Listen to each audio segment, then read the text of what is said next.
The story of Medea and Jason is one of the most dramatic, striking, and darkest tales of Greek mythology. This myth is not only about heroism or love, but also about betrayal, the shadow of a wounded heart, divine interventions, and the cruelty of fate. Today, we will trace this tragedy step by step, from Jason's quest for the Golden Fleece to Medea's final revenge. Our story begins in the city of Iolcos. Here, King Peleus has unjustly seized the throne. The true heir, however, is Jason. Sent into exile as a child, Jason returns as a grown man to reclaim the throne that rightfully belongs to him. Peleus, fearing Jason's claim, searches for a way to get rid of him. Killing him outright would bring down the wrath of the gods. So, he devises a more cunning plan. He assigns Jason an impossible task: to retrieve the Golden Fleece from Colchis. The Golden Fleece is more than just a symbol of wealth and power. It also represents divine approval. Whoever possesses it is recognized as a true ruler. But the Golden Fleece was guarded by dragons and powerful enchantments in the distant land of Colchis, at the edge of the known world. Jason accepts the challenge. He knows that without the Golden Fleece, he cannot prove his worth as king. Yet he will not go alone. He gathers the bravest heroes of Greece: Heracles, Orpheus, Castor, and Polydeuces among them, who board the ship Argo to join him. Their voyage would be remembered forever as the expedition of the Argonauts, as the Argo sliced through the waves of the Aegean toward unknown lands. Jason's destiny was already taking shape. He was not just embarking on a heroic quest, he was being pulled into a fate that would intertwine love and betrayal, changing his life forever. And this is where the shadow of Medea enters. Though she has not yet appeared, the Colchian princess Medea will soon play a decisive role in Jason's life. For love, as the ancients knew well, can be both a blessing and the greatest curse. After a long and perilous voyage, the Argo reaches the land of Colchis. Its king, Aeetes, guards the Golden Fleece, which hangs on a great oak tree near his palace. To obtain it is no simple matter.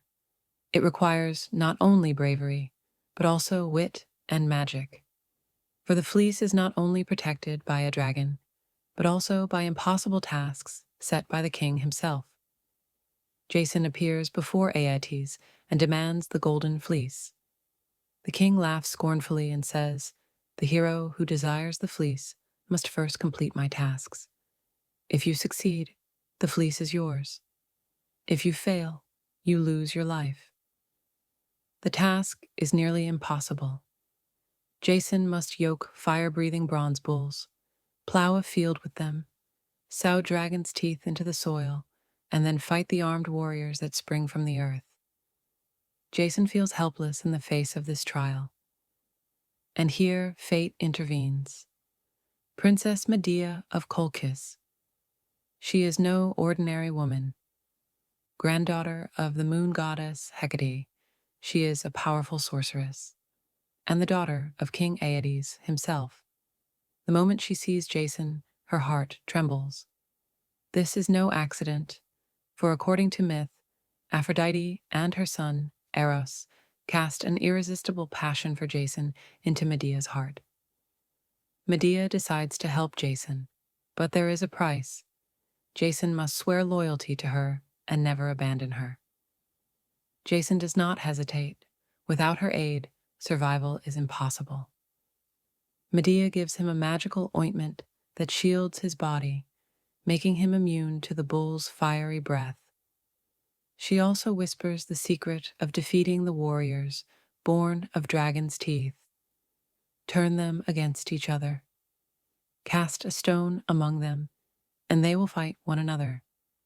The next day, Jason faces the trial before a gathered crowd. The bronze bulls charge, breathing fire, yet Jason stands unharmed, protected by Medea's ointment. He yokes them and plows the field. Then he sows the dragon's teeth. From the soil, armed men spring forth. Jason, remembering Medea's advice, throws a stone among them. They mistake each other for foes, fighting until they all fall.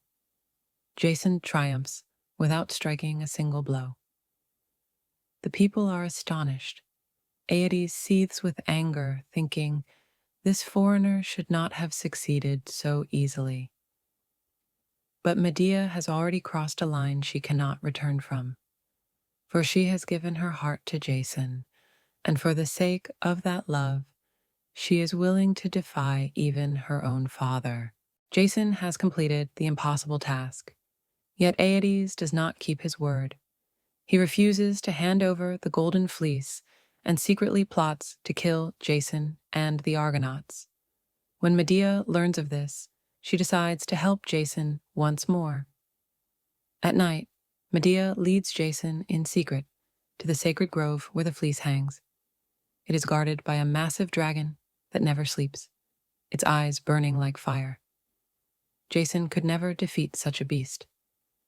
But Medea casts a powerful spell.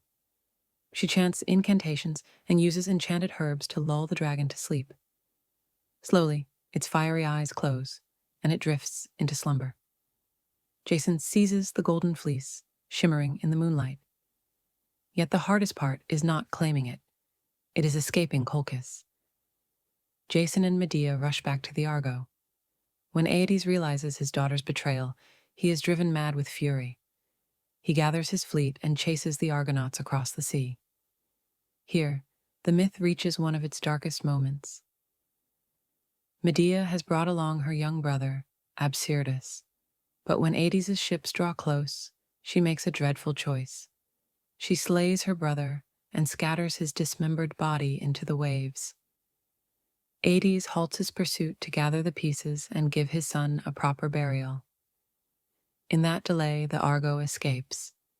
This act reveals the darkness within Medea. For the sake of love, she sacrifices her own kin, even her innocent brother. This crime committed for Jason marks the beginning of deeper wounds that will later consume her soul. Jason and Medea return to Greece after their long voyage. After many adventures, Jason eventually settles in Corinth, where he is celebrated as a hero. Beside him stands Medea, who has sacrificed everything, her family, her homeland, for him. Years pass. Jason becomes consumed by ambition. He decides to marry Glaucs, the daughter of the Corinthian king, in order to gain power and secure the throne. He abandons Medea, the very woman who gave up everything for his sake. For Medea, this betrayal is the greatest devastation of her life. Her love for Jason turns into hatred and fury. Darkness grows within her. While Corinth prepares for the wedding, Medea weaves her plan of vengeance. She sends Glauce a wedding gift, a dazzling gown and crown, secretly cursed with her magic. The moment Glauce puts them on, flames consume her body. The king, trying to save his daughter, dies in the same fire. But Medea's most terrible revenge is yet to come. To wound Jason beyond repair, she chooses the cruelest path. She kills their own children. Jason's bloodline, his future, everything he holds dear, is destroyed by her hands. When Jason beholds this horror, he is driven to madness, yet it is too late. Medea ascends into the sky in a chariot given by the gods and flees Corinth, leaving behind a trail of fire, grief, and eternal curse. Medea's story does not end here, but her tragedy with Jason closes in this way. It reminds us that love, while the strongest of bonds, can turn into the deepest wound when betrayed. And vengeance does not only sever us from our enemies, it severs us from ourselves.